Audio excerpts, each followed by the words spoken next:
பச்சை பயிறு எப்படி முளை கட்டுறதுன்னு பார்க்கலாம்.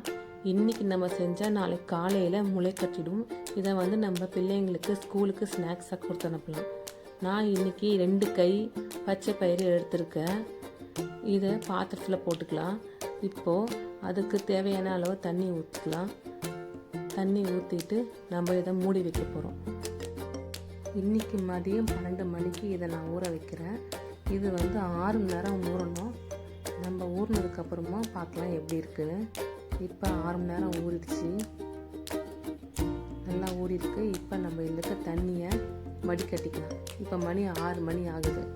தண்ணி நல்லா வடிகட்டியாச்சு. எந்த பாத்திரத்துலேயும் மாற்ற வேண்டாம். இதை நம்ம மூடி வச்சிடலாம். இது நைட்டு ஃபுல்லாக ஊறணும். காலையில் பார்க்கலாம் எப்படி முளை கட்டி இருக்குன்னு. இப்போ காலையில் ஆகிடுச்சு. எப்படி முளை கட்டி இருக்குன்னு பார்க்கலாம்.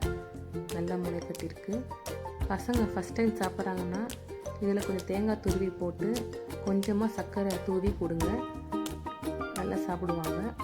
இந்த மாதிரி செஞ்சு பிள்ளைங்களுக்கு அடிக்கடி ஸ்நாக்ஸாக கொடுத்து அனுப்புங்க. For more video subscribe my channel and like. Thank you.